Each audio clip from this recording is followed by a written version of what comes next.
عیسائی اور مسلمان وہاں پہ رہ رہے ہیں، ایک دوسرے کا ادب احترام کرتے ہیں اپنے اپنے مذہب میں، وہ بھی اپنے کام کرتے ہیں، یہ بھی کرتے ہیں، کسی کا بھی معاملے میں مداخلت نہیں ہوئی اور بڑے پرسکون طریقے پہ رہ رہے ہیں. اس کو سامنے رکھتے ہوئے انہوں نے اس کو بلایا آسیہ کو. آسیہ مسیح جب آئی تو ان سے پوچھا گیا، اس نے اپنے جرم کا اقرار کیا کہ مجھ سے یہ غلطی ہو گئی ہے، مجھے معافی دے دیں. تو گاؤں والوں نے بڑی دانش مندی کے ساتھ بڑے صبر و تحمل کا مظاہرہ کرتے ہوئے معاملہ اسی وقت پولیس کے حوالے کر دیا. پرچہ درج کروایا گیا قاری سالم صاحب کی مدیت میں. تو پرچہ درج ہونے کے بعد اس کی تفتیش ہوئی. ایس پی انہوں نے تفتیش کی، ایس پی رینک کے آدمی سید محمد امین بخاری، وہ اس وقت ایس پی شیخو پورا تھے انویسٹیگیشن میں. انہوں نے اس کو انویسٹیگیٹ کیا. جب جرم ثابت ہو گیا تو پھر اس کے بعد انہوں نے اس معاملے کو عدالت میں بھجوا دیا چلان بنا کے. اب یہاں ایک بڑی اہم بات آتی کہ آسیہ کے اوپر جو الزام تھے، ایس پی امین بخاری صاحب نے یہ کہا کہ آپ اپنی صفائی میں جو جو چیزیں پیش کرنا چاہتی ہو، جو آپ کا موقف ہے، جو آپ کا موقف ہے وہ اپنا لے کے آؤ سامنے بتاؤ. اور اس نے اپنا جو صفائی میں جو لوگ پیش کر سکتے تھے کیے. اس کا خامند عاشق مسیح وہ پیش ہوا. اور جب ایس پی نے اسے کہا کہ اس کے خامند کو کہ تم اپنی بیوی کی بائبل پہ قسم دیتے ہو، اس نے انکار کیا. اس نے کہا نہیں جی میں اپنی بیوی کی صفائی نہیں پیش کر سکتا. اس کو پتہ تھا اس کے معاملات کیسے ہیں. تو اس تفتیشی ایجنسی کے سامنے بھی ملزمہ نے آسیہ مسیح نے اپنے جرم کو مانا. عدالت میں ٹرائل چلا. ٹرائل میں جب عدالت نے گواہان کو بلایا تو گواہان نے اس کے وکلا کی موجودگی میں، آسیہ کی موجودگی میں جج کے سامنے برخلاف یہ باتیں کہیں کہ یہ گستاخانہ الفاظ آسیہ مسیح جب سیشن کورٹ ننکانہ میں آ گئے. تو وہاں عدالت میں جب گواہان نے اس کے اوپر الزامات ثابت کیے تو اس کے وکلا نے اور نہ ہی آسیہ مسیح نے اس کی تردید نہیں کی، اس کو ریبٹ نہیں کیا. ان گواہان کے اوپر اس پوائنٹ پہ کراس ایگزامن نہیں کیا. حالانکہ وکلا کا طریقہ ہوتا ہے کہ جب کسی کے اوپر کوئی الزام آتا ہے تو ہم اس کے بارے میں اس کو کویشچن کرتے ہیں، اس پہ جرا کرتے ہیں تاکہ وہ پتہ چلے کہ جھوٹ بول رہے ہیں سچ بول رہے ہیں. تو جب قانون یہ ہے کہ اگر اس کے اوپر جرا نہیں کی جاتی اس پوائنٹ کے اوپر تو پھر یہ سمجھا جاتا ہے کہ یہ ان کے کھاتے میں ایڈمیشن ہے، اقبال جرم ہے. اور اس نے نہیں کیا، نہ اس کے وکلا نے کیا کسی گواہ کے اوپر، اور نہ ہی آسیہ نے جب اس کو عدالت میں اس کی موجودگی میں کہا گیا. الٹیمیٹلی جج صاحب نے فیصلہ تمام گواہان کو سن کے فیصلہ دے دیا. اور جب آسیہ کو جج نے کہا کہ آپ اپنی صفائی میں جو گواہ لے کے آنا چاہتی ہو لے آؤ، آسیہ نے اپنی صفائی میں کسی گواہ کو پیش نہیں کیا. قانون کے مطابق ایک ملزم کو موقع دیا جاتا ہے کہ آپ اپنی صفائی میں بطور خود گواہ آتے ہو. پھر اس وقت ملزم کو یہ حق حاصل ہوتا ہے کہ وہ اپنی صفائی میں خود کو بطور گواہ پیش کرے. پھر وہ آن اوت برحلف اپنا بیان ریکارڈ کرواتا ہے، وکلا اس کے اوپر جرا کرتے ہیں. آسیہ کو یہ موقع دیا گیا، اس نے یہ موقع اویل نہیں کیا. نہ ہی اس نے اپنی صفائی میں کسی دوسرے گواہ کو، نہ کسی ڈاکومنٹ کو پیش کیا. الٹیمیٹلی جج صاحب نے سننے کے بعد فیصلہ دے دیا اس کو سزائے موت یہ ثابت ہونے پر. اس کے بعد آسیہ مسیح نے لاہور ہائی کورٹ میں اس فیصلے کے خلاف اپیل فائل کر دی، سزائے موت کے خلاف، سزائے موت اس کو جو سیشن جج نے دی اس فیصلے کے خلاف. ہائی کورٹ میں 2 جج صاحبان تھے، انہوں نے ان کو سنا اور اس کے وکلا کو تمام پہلو جو تھے عدالت کے اس فیصلے کے، اس میں مواد جو تھا، گواہان کے بیانات تھے، ان تمام کو ڈسکس کیا. دونوں پارٹیوں کو سننے کے بعد بڑی تفصیل کے ساتھ سنا. سننے کے بعد جو نیچے عدالت کا فیصلہ تھا ایڈیشنل سیشن جج کا، اس کو بحال رکھا، اس کی سزائے موت کنفرم کر دی. اور وہاں پہ بھی ہائی کورٹ نے یہ اسپیسیفکلی اس پوائنٹ کو اٹھایا کہ آپ لوگوں نے، یعنی ملزمہ آسیہ مسیح کے وکلا کو کہا کہ آپ لوگوں نے ٹرائل کے دوران جب آپ کے اوپر ایک الزام آیا ہے تو آپ نے اس الزام کی تردید کیوں نہیں کی. آپ نے عدالت میں دفاع کیا، نہ اس کا دفاع کیا، نہ اس کو ریبٹ کیا، نہ اس کے اوپر گواہان کو کچھ سجیشن دی کہ تم یہ بات جو آسیہ کی طرف منسوب کر کے کہہ رہے ہو یہ غلط بات ہے. ایسا کوئی نہیں کہا. اور عدالت نے بڑا ان کو کھل کے یہ کویسچن کیے، بار بار کیے کہ آپ نے یہ کیوں نہیں کیا. ہائی کورٹ کی جو ہائی کورٹ میں اپیل کی سماعت کے دوران، تو اس کے وکلا کے پاس کوئی جواب نہیں تھا. پھر ہائی کورٹ کا فیصلہ جب ہو گیا تو اس کے بعد آ گیا معاملہ سپریم کورٹ میں. آسیہ مسیح نے اپنے اس فیصلے کے دونوں فیصلوں کے خلاف ہائی کورٹ میں اپیل کر دی. اپیل میں جب ہم آئے تو بحث ہوئی. بحث کے دوران دونوں فریقین کے دلائل سننے کے بعد ہائی کورٹ کے 3 رکنی بینچ نے اس کو بری کر دیا. نیچے دونوں عدالتوں کے فیصلوں کو منسوخ کالعدم قرار کرتے ہوئے اس کو بری کر دیا گیا. جب ہم نے اس ججمنٹ کو کاپی لے کے ہم نے اس کو دیکھا کہ اس میں وہ ایک خاص چیز جو آسیہ کے اوپر ہمارا الزام تھا کہ اس نے یہ گستاخانہ الفاظ اپنے منہ سے کہے ہیں اور گواہان کی موجودگی میں کہے ہیں اور دونوں عدالتوں میں اس کو ثابت کیا ہے ہم نے اور دونوں عدالتوں نے مانا اس چیز کو. تو یہاں پہ سپریم کورٹ کی ججمنٹ میں بالکل ان چیزوں کا کوئی ذکر نہیں ملا. سپریم کورٹ کی ججمنٹ میں اس الزام کو کہیں پہ بھی ڈسکس نہیں کیا گیا, اس کو ریپروڈیوس نہیں کیا گیا. یعنی وہ جزیات میں پڑ گئے. وہ بعد میں جو ججمنٹ تھی وقوع کے بعد والے جو معاملات تھے ان کو زیادہ ڈسکس کیا گیا. اور اس کے علاوہ کچھ ایسی باتیں اس سپریم کورٹ کے فیصلے میں آئیں جن کا حقائق سے تعلق نہیں بنتا.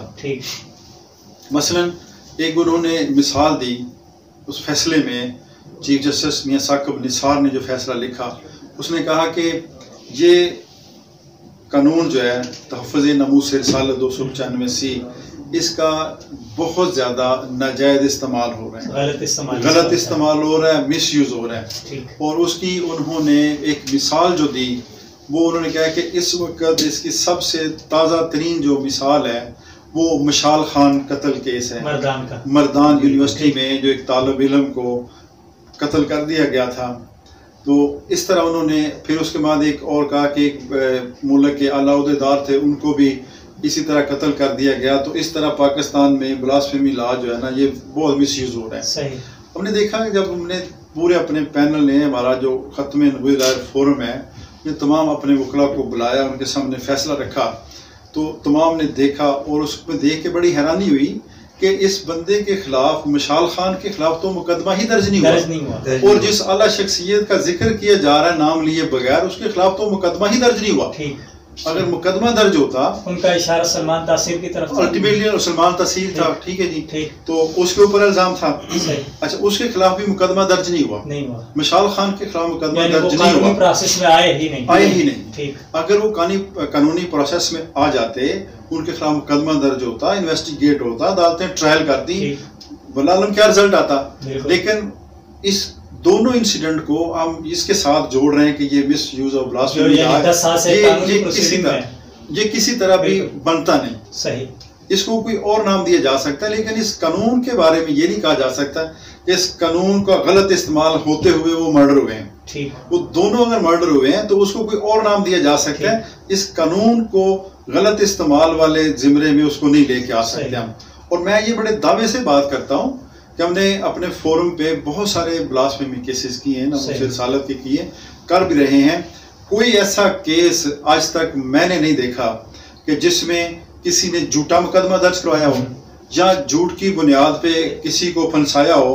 اس جیسے ایک ناموس رسالت کا اگر کوئی تحفظ نہیں کر سکتا, اگر کوئی اس میں اہانت کرتا ہے یا نبی پاک صلی اللہ علیہ وسلم شان میں کوئی گستاخی کرتا ہے تو اس سے بڑا دنیا میں جرم ہی کوئی نہیں ہے. تو اور پھر ایک مسلمان کس طرح سے کسی کے اوپر الزام لگا سکتا ہے؟ نہیں لگا سکتا. اور الزام لگانے والے بہت سارے اور کیسز ہیں, بے شمار جعلی مقدمات بنتے ہیں روزانہ عدالتوں میں. دیکھیں قتل کے مقدمے ہر روز قتل میں دیکھیں ابھی جو چل رہا ہے ہمارے ملک میں سیاستدانوں کے خلاف ایک کریک ڈاؤن چل رہا ہے, سیاسی کیسز ہوتے ہیں, دوسرے لوگوں کے خلاف کیسے ہوتے ہیں, لیکن ناموس رسالت کا جھوٹا مقدمہ کبھی کوئی درج نہیں کرواتا, ضرورت نہیں کر سکتا کوئی. ٹھیک ہے, یہ ایک پروپیگنڈا ہے.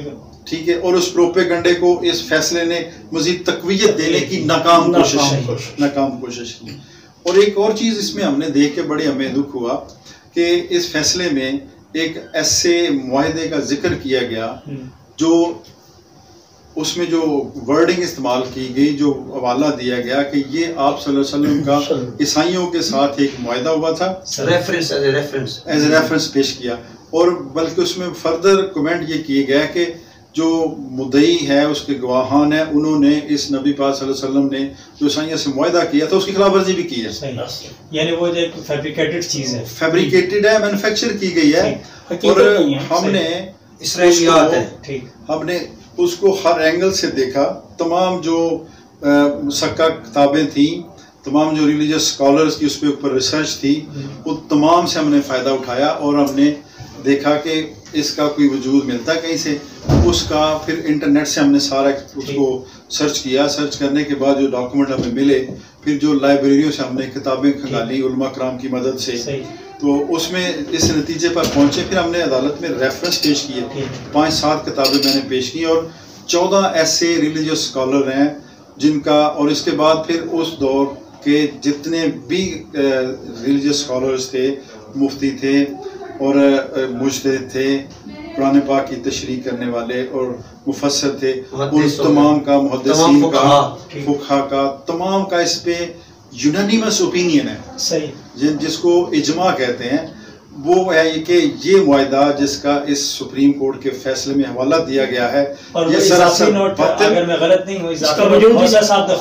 اضافی نوٹ کے آخر میں جا کے اس کو جب اپنے پورے فیصلے کو کنکلوڈ کر رہے ہیں, اس میں انہوں نے اس کا حوالہ دیا, اور وہ بالاجماع یہ طے ہوا کہ یہ فیصلہ جو حوالہ دیا گیا ہے, یہ جو معاہدہ جس کا ذکر کیا جا رہا ہے, اس کا سرے سے وجود ہی کوئی نہیں, ایک تاریخی جھوٹ ہے, ایک جھوٹ ہے. اور یہ یہود و نصارہ کی ایک سازش تھی. انہوں نے اس کو بنایا, مینوفیکچر کیا اور اپنے مفادات کے لیے استعمال کیا. اور سپریم کورٹ میں آج ہم نے اپنے ریویو میں یہ بات کہی جج صاحبان کو کہ اگر یہ ریکارڈ کا حصہ رہا تو مستقبل میں بڑی پیچیدگیاں پیدا ہوں گی, مشکلات پیدا ہوئیں گی. اور اس پہ بڑا واضح حکم ہے کہ جو کوئی نبی پاک صلی اللہ علیہ وسلم کی طرف جھوٹ باندھے گا اس کا ٹھکانہ جہنم میں ہے. بلکہ ایک اور واقعہ جو اس میں ملتا ہے کہ ایک نوجوان جو تھا, اس نے کہا کہ ایک قبیلے کی طرف جا کے کہتا ہے کہ جی نبی پاک صلی اللہ علیہ وسلم نے کہا ہے کہ فلاں عورت کے ساتھ میرا نکاح کر دو. جب آپ صلی اللہ علیہ وسلم کو پتہ چلا تو آپ نے صحابہ کو روانہ کیا کہ اس نوجوان کو پکڑو, اس کو قتل کر دو. اس کے قتل کا حکم دیا. اس نے آپ صلی اللہ علیہ وسلم کی طرف ایک ایسی بات منسوب کی جو جھوٹ تھی, جس کا حقیقت سے تعلق کوئی نہیں, حالانکہ نکاح کوئی ایسی غیر شرعی چیز بھی نہیں تھی, لیکن منسوب آپ کی طرف کر کے ایک خاص عورت کی طرف اشارہ کر دیا اس نے. تو اس کے لیے آپ نے فرمایا کہ اس کو قتل کر دیا جائے. اور فردر یہ حکم آپ صلی اللہ علیہ وسلم نے فرمایا کہ اگر وہ آپ کے جانے سے پہلے قتل ہو چکا ہو یا مر چکا ہو تو اس کی لاش کو جلا کے آنا. یعنی جو بندہ آپ صلی اللہ علیہ وسلم کی طرف جھوٹ منسوب کرتا ہے اس کے لیے بڑی کڑی سزا ہے. اور سورہ المائدہ میں بھی اللہ پاک فرماتے ہیں کہ یہ یہود و نصارہ آپ کے دوست نہیں ہو سکتے, یہ آپس میں تو دوست ہیں. اور یہ جو معاہدہ تھا بنیادی طور پہ یہ یہود و نصارہ نے کچھ خاص مقصد کے لیے, جو ان کا مقصد یہ تھا کہ اس وقت کی حکومت سے اپنے لیے جزیہ معاف کرانا تھا, ٹیکس بچانے کے لیے. جس طرح آج کل ہمارے چل رہا ہے کہ ٹیکس بچانے کے لیے ہم کبھی ترمیمات کی جاتی ہے نوازنے کے لیے, تو اسی طرح کی چال اس وقت چلی گئی. اور یہ معاہدہ بنا کے آپ صلی اللہ علیہ وسلم منسوخ کر دیا گیا کہ جی یہ آپ کے ساتھ ہمارا معاہدہ ہوا تھا, ٹھیک ہے. تو یہ پھر اس میں آخر میں جو کوٹ کیا گیا اس میں لکھا کہ تمام مسلمان قیامت تک اس کے پابند ہیں اور جس کا کوئی سرے سے تعلق کوئی نہیں. تو ہم نے اس میں عدالت میں بار بار یہ بات بڑی زور دے کے کہی کہ اس معاہدے کو اس کا حصہ نہیں ہونا چاہیے, کیونکہ آئین کے آرٹیکل 189 کے تحت سپریم کورٹ جب فیصلہ ہوتا ہے وہ نیچے عدالتوں پر بائنڈنگ ہوتا ہے, وہ پابند ہوتی ہے اس کے مطابق فیصلے کرنے پہ. ٹھیک ہے, ایک چھوٹی سی بریک لیتے ہیں, اس کے بعد اسی بات کو لے کر آج کی جو کارروائی ہے اس پر بھی مزید تفصیل انشاءاللہ آگے چلتے ہیں. وقفے کے بعد خوش آمدید. یہ جو صورتحال بیان کی گئی ہے کہ ایک ایسا معاہدہ جسے علماء بھی مسترد کرتے ہیں, محققین نے مسترد کیا کہ یہ صرف یہود و نصارہ نے ٹیکس سے بچنے کے لیے, جو وہ ریاست اسلامیہ کو ایک جزیہ دیتے ہیں, اسے بچنے کے لیے جو ایک خود ایک اختراع کیا ہوا ایک معاہدہ تھا, اس کو ہماری سپریم کورٹ نے ایک ٹھوس دلیل کے طور پر اس فیصلے میں شامل کیا اور یہ کہا کہ تمام مسلمانوں کے لیے قیامت تک اس کے اوپر عمل کرنا ضروری ہے. چودھری صاحب, یہ جب کہا اور آپ نے جیسے ایک جملہ کہا کہ ماتحت عدالت جو ہے وہ بالائی جو عدالت ہے یا عدالت عظمیٰ کے کسی بھی فیصلے کو اپنے لیے دلیل کے طور پہ لیتی ہے, تو آیا ابھی سپریم کورٹ کے بعد ہائی کورٹ اور سیشن کورٹس کے لیے بھی آئندہ خدا نخواستہ اس طرح کے جو واقعات ہوتے ہیں جو کہ تسلسل کے ساتھ یہ توہین آمیز جو ہے نا مہمات چلتی ہیں باقاعدہ، پھر اس طرح کے لوگ کر کے مکر جاتے ہیں، تو ان کے لیے تو ایک کھلا راستہ نہیں رہ گیا. اسی لیے تو ہم نے اس پہ ایجیٹیٹ کیا ہے عدالت میں، اور ریویو فائل کرنے کی ایک وجہ یہ بھی تھی کہ اس کو ریکارڈ کا حصہ نہیں ہونا چاہیے. صحیح. اور اسی طرح آج کی کارروائی جو تھی اس میں ہم نے ایک اور پوائنٹ ریز کیا کہ قانون یہ ہے کہ اگر کوئی جو ہے اس کو جو ایلیگیشن آیا ملزمہ آسیہ مسیح کے اوپر اس کو ریبٹ نہیں کرتے، اس سے انکار نہیں کرتے، اس کی سجیشن یا کراس ایگزامینیشن میں اس کو نگیٹ نہیں کرتے، تو پھر وہ ایک سمجھا جائے گا کہ یہ تسلیم ہے ان کے کھاتے میں. اس کے اوپر قانون ہم نے دیا، اور عدالت نے اپنے فیصلے میں ایک جو ریفرنس کوٹ کیا تھا کہ یہ جو پرنسپل ہے یہ صرف فوجداری کیسز کے لیے اپلیکیبل نہیں ہے، صرف سول کے لیے اپلیکیبل ہے. تو وہ 3 ججز کا فیصلہ تھا. ہم نے پھر آج اس کے جواب میں ایک ایسا فیصلہ دیا جو 5 ججوں کا فیصلہ تھا، جس میں اسی پرنسپل کو قانون شہادت کی دفعہ 132 اور 33 جو ڈسکس کیا گیا کہ اگر کسی part of the statement of a witness کو آپ کراس ایگزامن نہیں کرتے تو وہ جو ہے نا وہ اس کے کھاتے میں قبالِ جرم تسلیم کیا جائے گا. تو 5 ججز کا متفقہ فیصلہ ہے کہ یہ پرنسپل فوجداری قانون میں بھی اپلیکیبل ہے. ٹھیک. اور اسی قانون کو مد نظر رکھتے ہوئے اسی فیصلے کو، اور اس میں اپنے سپریم کورٹ کے اپنے فیصلے ہیں کہ جو زیادہ ججز کا فیصلہ ہوگا، لارجر بینچ جس کو ہم کہتے ہیں، اس کا فیصلہ ہی پریویل کرے گا، وہی اوور رائڈ کرے گا.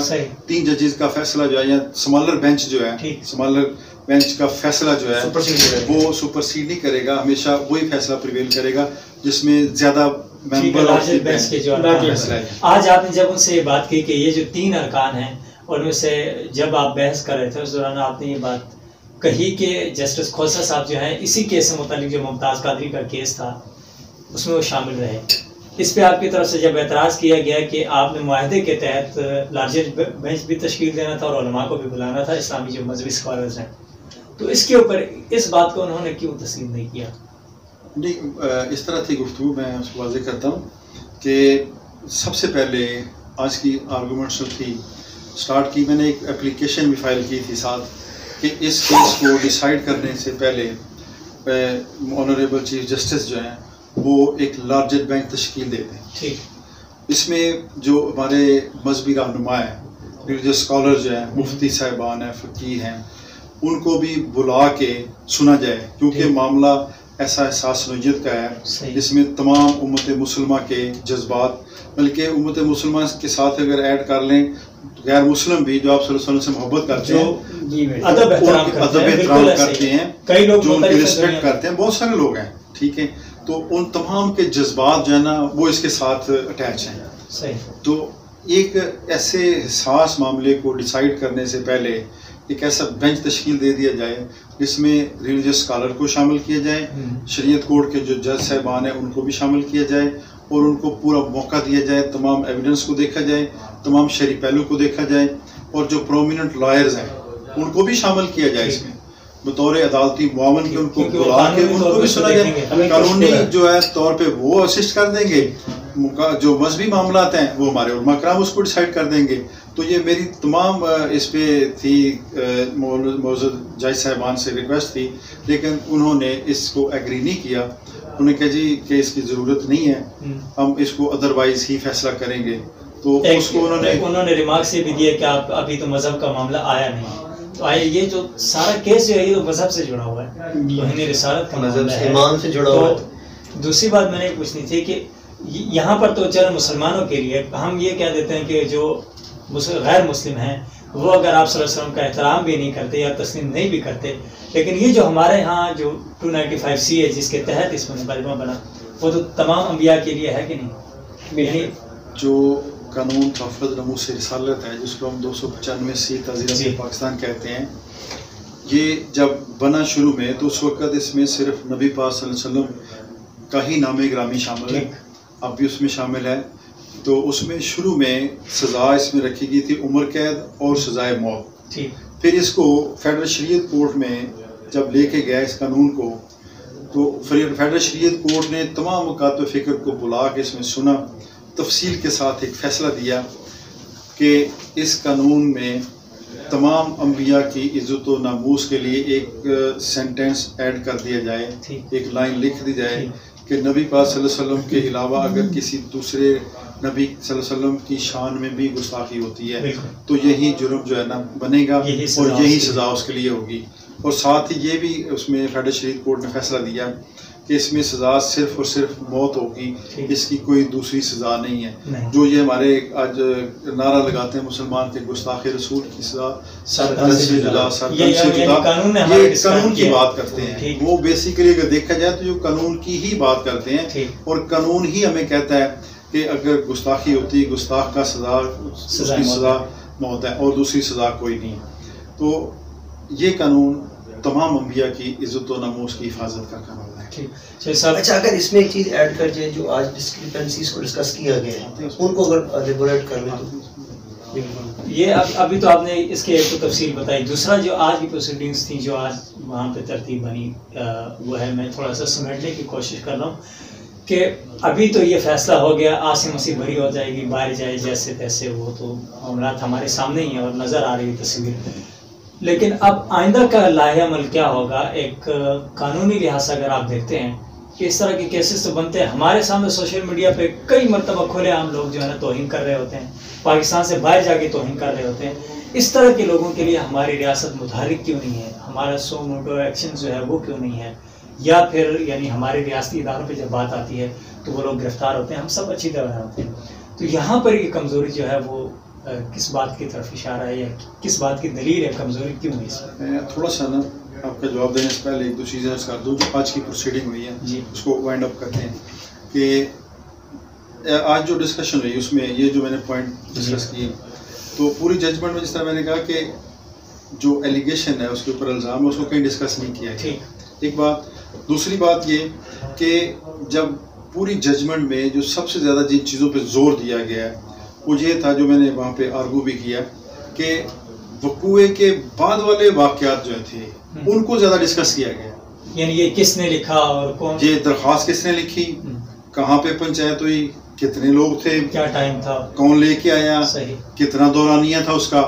یعنی یہ ایک ضمنی سی چیزیں بنتی ہیں. پوسٹ اکرنس جو معاملات ہیں ان کی طرف زیادہ زور دیا گیا ہے، جو اکرنس ہے اس کو ٹچ ہی نہیں کیا گیا.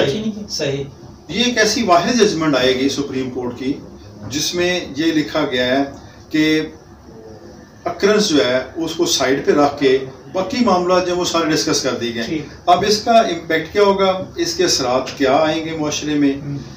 وہ سب سے پہلے تو یہ ہوگا کہ جتنے بلاسفیمر ہیں جو گستاخی کرنے والے ہیں وہ تو پہلے ہی جب پاکستان میں کوئی گستاخی کرتا ہے تو بیرونی دنیا کا ہیرو بن جاتا ہے. ہم نے سپریم کورٹ میں دیکھا کہ کس طرح ان کے لیے جو ہے نا اب دیکھیں ایک یہی کیس اگر لیں آپ، آسیہ مسیح کو کون جانتا تھا، اس کی کیا اوقات تھی، اس کا کیا سٹیٹس تھا، ٹھیک، اس کا کیا کیلیبر تھا. اس نے جو ہی گستاخی کی اس کے لیے بڑے بڑے مہنگے مہنگے وکلا بھی آ گئے، ٹھیک ہے، اور ساری این جی اوز بھی آ گئی جو یونین بچانے کے لیے آ گئی، ٹھیک ہے، اور باہر سے ڈالروں کی جو ہے نا بچھاڑ ہونی شروع ہو گئی اور اس کے کیس کو اس طرح لے کے پوری دنیا میں اس کو ہیرو بنا کے پیش کر دیا گیا. اس نے پوپ خود وہ کر رہا ہے. پھر اس کو بچانے کے لیے باہر کی دنیا تو تھی، بچانے کے لیے ایک صوبے کا جو ہیڈ آف دی وہ ہے صوبے کا آئینی سربراہ جو ہے گورنر، وہ اس کو جیل میں بچانے کے لیے چلا گیا. تو کیا ہمدردی کر رہا ہوں، یقین نہیں کرا رہا ہے کہ میں آپ کی اپیل لے کے جا رہا ہوں صدر کے پاس، میں اس سے بری کروا کے لاؤں گا. کیوں آ گئی کہ اس نے نبی پاک صلی اللہ علیہ وسلم کی شان میں گستاخی کی ہے. کیا باقی جو عدالتوں میں ملزم بیٹھے ہوئے ہیں بہت سارے ایسے ایسے سنگین جرائم میں ملوث لوگ اور ایسے ایسے لاچار بیٹھے ہوئے ہیں جن کے پیچھے کیس کی پیروی کرنے والا کوئی نہیں، پوچھنے والا کوئی نہیں. ان کے لیے تو کبھی حکومت کا کبھی کوئی بندہ نہیں گیا وہاں پہ جا کے ان کے سے ہمدردی کرے. ان کو صرف اتنا یقین دلا دے کہ آپ کے ساتھ انصاف ہوگا، آپ کے کیس کا فیصلہ جلدی کروا دیتے ہیں. وہ ان کے لیے نہیں ہوتا. لیکن جس نے گستاخی کی اس کو اس قدر انکریجمنٹ مل رہی ہے. اور پھر اس کے بعد آپ نے رمشا مسیح والا کیس دیکھا، اس کے لیے متحرک ہو جاتی ہے، ٹھیک ہے. پھر اس طرح جو اسلام احمد مسیح احمد مسیح والا کیس ہوا تھا گجرانوالے کے تھے، وہ آج بھی فیملی سمیت بیٹھے ہیں. اور اس طرح ایک کیس ہوا تھا ادھر، مختلف کیسز ہیں، اس میں یہی ہوتا ہے کہ وہ باہر چلے گئے فیملی سمیت، ہم نے ان کو ٹرائل کیے، جب کیس فائنل سٹیج پہ آتا ہے فیملی سمیت باہر چلے جاتے ہیں. آسیہ کی فیملی باہر پھر رہی ہے اور بڑے وی آئی پی پروٹوکول کے ساتھ پھر رہی. آخر اس میں کون سی ایسی کوالٹی آ گئی؟ کامن چیزیں ہیں ان کے اندر کہ اکثر اس طرح کے کیسز کی پیروی کرنے والے بھی ایک ہی ملتے ہیں، آفر کرنے والے بھی ایک ہی ملتے ہیں، پروٹیکٹرز بھی وہی ہوتے ہیں، اور جو گستاخانہ الفاظ استعمال کرتے ہیں جو طریقہ بارد وہ بھی ایک ہی جیسا ہی ہے. یعنی یہ ایک باقاعدہ ایک بہت بڑی لابی ہے، یعنی ایک نظریے کے تحت یہ الفاظ کہتے ہیں جو وہاں پر اور مسلمانوں کی دلداری کرنے کے لیے ان کو پتا ہے کہ مسلمان کی دکھ کی راگ جو ہے نا وہ صرف یہی ہے. ٹھیک ہے، نبی پاک صلی اللہ علیہ وسلم کی ذات ہے جس کے اوپر مسلمان کوئی کمپرومائز نہیں کرتا، ہر چیز پہ کمپرومائز کر جاتا ہے، لیکن ناموس رسالت صلی اللہ علیہ وسلم پہ مسلمان کوئی کمپرومائز نہیں کرتا. اب اس فیصلے کے بعد کیا ہوگا کہ وہ لوگ مزید جو ہے نا تقویت پکڑیں گے، ان کو حوصلہ افزائی ملے گی اور اس میں اضافہ آئے گا. اور جب اس میں اضافہ آئے گا تو پھر ملک میں امن و امان جو ہے نا وہ بھی ایٹ اسٹیک ہوگا. ظاہر لوگ پھر قانون ہاتھ میں لیں گے، لوگ پھر مجبور ہو کے کچھ نہ کچھ کریں گے. یہ جو آپ صورتحال بتا رہے ہیں اس میں تو کسی ایک آدمی کو بھی میرے خیال میں جو ان عدالتوں کا ماتحت ہے وہ تسلیم نہیں کرے گا. اعتماد کیسے اس طرح پھر آ سکتا ہے عدالتوں کے اوپر؟ اور اس سے بڑی فیصلے کے بعد عوام میں جو دیکھ رہے ہیں رد عمل وہ سب کے سامنے ہے. بالکل ایسا ہی کہ لوگوں میں کیا رد عمل اس کا سامنے آ رہا ہے. جی اور ابھی اس کے بعد بھی پتہ نہیں صورتحال، اس کے بعد ابھی کیا صورتحال بنتی ہے. اچھا ابھی تھوڑا سا آپ میرا جو سوال لاس تھا کہ آگے لوگوں کے لیے جو ہے نا ایک دروازہ کھل جائے گا، اس کے بعد آپ نے گفتگو کی. جو آپ کا ختم نبوت لائیو فورم ہے، اس کے تحت آپ ہائی کورٹ میں بھی سپریم کورٹ میں بھی کئی کیسز وغیرہ لڑتے ہیں. اس کے حوالے سے کچھ آگے آپ کوشش کریں گے کہ اس طرح کے واقعات جب جنہیں ہماری عدالت عظمیٰ بھی ان کو اگر رعایت دے دیتی ہے، ان کے لیے چور دروازہ یا کھلی راہ چھوڑ دیتی ہے، تو اس چیز کو قانون کے کاؤنٹ ڈاؤن کیسے کیا جائے گا جب قانون ساتھ نہیں دے رہا؟ ہم تو صرف یہی چاہیں گے کہ قانون کے مطابق جو ہے تمام کو ٹریٹ کیا جائے. جو بے گناہ ہے اس کو کچھ نہیں ہونا چاہیے، جو گناہ گار اس کو بچ کے نہیں جانا چاہیے. ہمارا مشن یہی ہے. ہم چاہتے ہیں کہ یہ ملک بڑی قربانیاں دے کے ہم نے بنایا ہے، اس میں امن ہونا چاہیے. اور امن صرف ایک ہی صورت میں ہو سکتا ہے کہ جہاں پہ نبی پاک صلی اللہ علیہ وسلم کی عزت و ناموس کے لیے بھرپور طریقے سے، خواہ وہ عدلیہ کی طرف سے ہو، خواہ وہ انتظامیہ کی طرف سے ہو، خواہ وہ دینی طبقے کی طرف سے ہو، خواہ وہ این جی اوز کی طرف سے ہو، خواہ وہ ایک عام آدمی کی طرف سے ہو، جہاں پہ جس ملک میں نبی پاک صلی اللہ علیہ وسلم کی عزت و ناموس کی حفاظت ہوگی وہاں پہ امن بھی ہوگا، خوشحالی بھی ہوگی، اللہ پاک کی رحمتیں بھی ہوں گی. اگر اس کا پاس ہم نہیں کریں گے تو پھر اس کے نتائج جو ہیں افراتفری، لا نیسنس اور تمام جو ہے نا نقصانات ہی نقصانات. اپنی عدلیہ سے عدم اعتماد اور اس طرح کی عدلیہ کو بھی اپنا جو ہے نا اس بارے میں دیکھنا چاہیے کہ اگر باقی کیسز میں ہم ایک ویو لیتے ہیں تو اس کیس میں بھی ہمیں احتیاط کے ساتھ، اور موسٹلی ہم بہت سارے کیسز میں دیکھتے ہیں کہ ہم بلا لیتے ہیں، ایکسپرٹس کو بلا لیتے ہیں، ہینڈ رائٹنگ ایکسپرٹ کو بلا لیتے ہیں، آئی ٹی ایکسپرٹ کو بلا لیتے ہیں، ان سے رائے لیتے ہیں. تو جہاں ایسا معاملہ آ جائے وہاں ہمیں جو دینی ایکسپرٹ لوگ ہیں، ریلیجیس اسکالر ہیں، جو اس سے متعلق ہیں، جو ان معاملات کو سمجھتے ہیں، ان کو بھی بلانا چاہیے، ان سے استفادہ کرنا چاہیے، ان کی رائے لے کے اور بڑے انصاف کے ساتھ ٹھوک بجا کے فیصلہ کرنا چاہیے. اور گستاخ کو پتہ ہو کہ میں نے گستاخی کرنے کے بعد ٹیکنیکلٹیز پہ آ کے یا کچھ قانونی مشغافیوں کے چکر میں یا قانونی سکم جو رہ جاتے ہیں ان کا سہارا لے کے میں بری نہیں ہو سکوں گا. صحیح. ایک اہم سوال یہ ہے کہ جج صاحب نے جو آج ریمارکس دیا اس کے اندر وہ جیسے کہ میں نے شروع میں کہا کہ کافی جذباتی تھے، بڑے غصے سے انہوں نے ایک بات کہی کہ آپ کی جو گواہان ہیں ان کے بیانات میں تضاد ہے. اس کا مطلب یہ ہے کہ آپ نے وہاں پر اپنا کیس اس طرح سے نہیں لڑا، اس کو ثابت نہیں کر سکے جس طرح انہوں نے فیصلہ دیا، اور آپ کے گواہان جو ہے ان کی کمزوری کی وجہ سے انہوں نے اس کیس میں فیصلہ دیتے ہوئے آصف کو بری کیا ہے. تو یہ جو آپ نے بڑا گواہوں کی آپ نے ایک بڑا اچھا سوال کیا ہے. اس کے اوپر عدالت کے اندر کافی لیدے ہوئی، یعنی بڑے گرما گرم بحث ہوئی اس میں. ٹھیک ہے، دونوں سائڈوں سے. جج صاحبان بھی تھوڑا سا اپنے آپ کو جلالی طبیعت دکھائی کہ جی یہ آپ گواہ لے کے آئے ہیں، یہ آپ کے گواہان ہیں. ٹھیک ہے، تو ایسے گواہوں کی کیا سزا موت دی جا سکتی ہے, مدعی کی کیا تعلیم ہے, یعنی انہوں نے اگلے پچھلے پچھلا سارا غصہ نکالا انہوں نے. ٹھیک ہے. اچھا, اس میں میں نے جج صاحبان کو بڑے ادب سے عرض کی, میں نے کہا جی گواہان جو تھے میرے یہ انتہائی نیچرل گواہ تھے, قدرتی گواہ تھے. ادھر سے مانگے تانگے کے گواہ نہیں ہم لے کے آئے, پکڑ کے نہیں لے کے آئے, یا ہم نے گواہ کو تیار نہیں کیے, جن کے سامنے جو وقوع ہوا انہوں نے بیان کر دیا. اب پرابلم یہ آ رہا ہے کہ جو وقوع ہوا ہے اس کو محترم جج صاحبان ہی ٹچ کر رہے ہیں. صحیح, یعنی اصل بات کی طرف میں نے ان کو توجہ دلانے کی کوشش کی ہے, لیکن اس سائڈ پہ وہ گئے نہیں. اس میں کیا حکمت ہے یہ پورا ان کا فیصلہ ہے, آپ دیکھیں گے اس میں کیا حکمت پوشیدہ تھی. وہ رہے ہیں اس وقوع کے بعد والے معاملے پہ.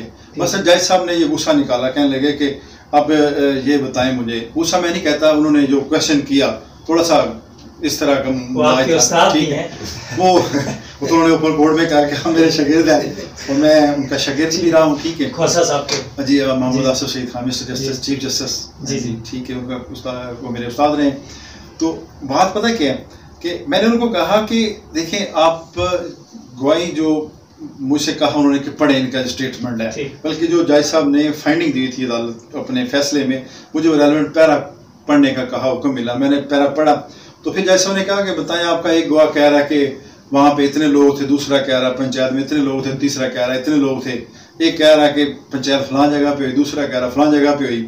تو میں نے ان کو بڑے ادب سے عرض کی, میں نے کہا لارڈشپ یہ جو ہے نا یہ مائنر ڈسکریپنسیز ہیں کہ کوئی بھی ایگزیکٹ فگر نہیں بتا سکتا.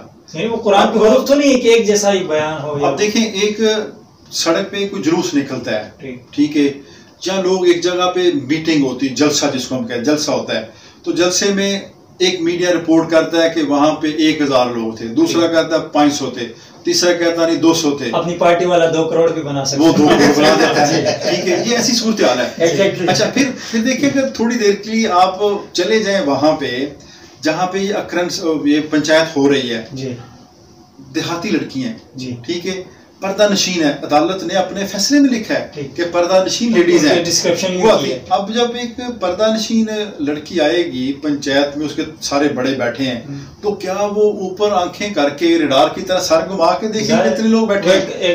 وہ تو بیچاری گاؤں کا ماحول ہے, اندازے سے اس نے بتا دی کتنے لوگ ہیں, اتنے لوگ ہیں. تو کیا اس سے کیس کو یہ کہہ سکتے ہیں کہ یہ جھوٹا کیس ہے؟ یعنی ایک بات تو ثابت پنچایت ہوئی ہے. میں نے یہی عرض کیا, میں نے کہا دیکھیں اس وقوع سے 2-3 چیزیں ثابت ہوتی ہیں. پہلی چیز کہ وقوع جو ہے وہ ہوتا ہے, اس کے بعد پنچایت کا ہونا اس سے ثابت ہے. جب مختلف چیزیں بتائی گئیں کہ جی اس پنچایت میں ایک نے کہا اتنے لوگ ہیں, بھائی اگر پنچایت نہیں ہوتی, اگر پنچایت نہیں ہوتی تو تعداد کون بتاتا؟ بالکل ایسا ہی ہے. پنچایت ہوئی اور پھر اس کے بعد یہ کہنا اس کے یہ تھا کہ گواہوں کا ایک گواہ نے کہا جی کہ آسیہ کو موٹر سائیکل پہ لے کے آئے, دوسرے نے کہا جی پیدل لے کے آئے, تیسرے نے کہا نہیں اس کا گھر اس کے سامنے تھا پنچایت جہاں پہ ہوئی ہے. تو ابھی مسئلہ جو آنے کا ہے, اب بات یہ ہے کہ یہ چھوٹی چھوٹی چیزیں, ٹھیک ہے, اتنا فاصلہ تھا, اتنا تھا, وہ اس کو پرے کرو, ڈسکریپنسیز ہیں, چھوٹی چھوٹی چیزیں ہیں, مائنر چیزیں ہیں, تو قانونی حکم پہ یا ٹیکنیکلٹیز پہ ملزم کو کیوں فائدہ دے رہے ہیں آپ؟ صحیح. اچھا پھر اس پہ یہ دیکھیں کہ اس سے یہ چیز ثابت ہوتی ہے, میرا کیس ثابت ہوتا ہے کہ آسیہ وہاں پہ آتی ہے, آسیہ مسیح. جب آسیہ مسیح پنچایت میں آتی ہے, گواہان پنچایت میں موجود ہیں, پنچایت موجود ہے, تو پھر اگلا میرا موقف یہ ہے کہ آسیہ نے وہاں پہ اپنے جرم کا اقرار کیا.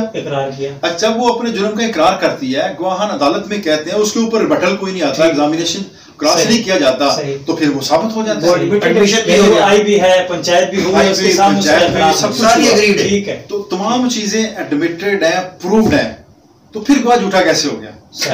اب مدعی کے بارے میں یہ کہا جاتا ہے کہ جی مدعی موقع پہ نہیں تھا. بھئی ہم نے کب کہا کہ مدعی موقع پہ تھا؟ موقع پہ تو لڑکیاں موجود تھیں, انہوں نے آ کے قاری صاحب کو بتایا, قاری صاحب اس کے مدعی ہیں, تو قاری صاحب نے پھر اس معاملے کو آگے لے کے چلے, اور انہوں نے یہ ایک جو الزام آتا ہے کہ جی مولوی نے مسجد میں اعلان کر دیا کہ جی گستاخی ہوگی, سارے گاؤں کو آگ لگا دو, ٹھیک ہے, مولوی صاحب نے بڑی دانش مندی کا مظاہرہ کیا, انہوں نے تمام کو مطمئن رکھا ہے اور سب کو اعتماد میں لے کے رکھا ہے. گاؤں کے جو معززین تھے انہوں نے بڑی دانش مندی کا مظاہرہ کیا ہے, اور یہ سب سے پہلے قانون کی طرف انہوں نے دیکھا ہی قانون کی طرف ہے صحیح، اور انہوں نے اس وقت تک قانون کو حرکت میں نہیں لانے کی کوشش کی جب تک ان کی اپنی تسلی نہیں ہو گئی.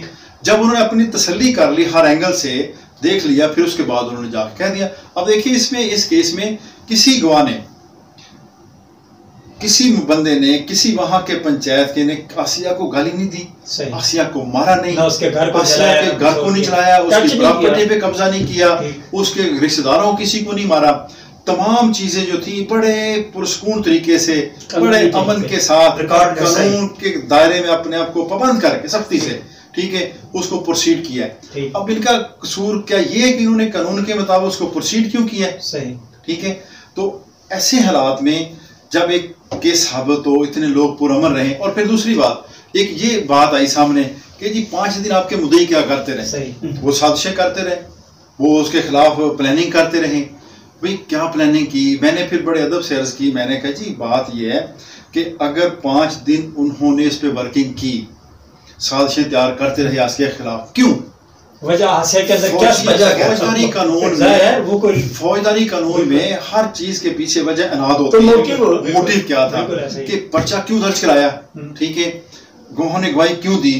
جب آسیہ کو یہ کویسچن عدالت میں کیے گئے کہ اس مدعی نے آپ کے خلاف پرچہ کیوں درج کرایا، گواہوں نے آپ کے خلاف گواہی کیوں دی، تو اس نے یہ نہیں کہا کہ میرے ان کے ساتھ پرانی دشمنی تھی، ان کی بددیانتی تھی، انہوں نے میرے خلاف سازش کی، یہ میرے مکان پہ قبضہ کرنا چاہتے تھے، یہ میری جائیداد الگ کر گئے.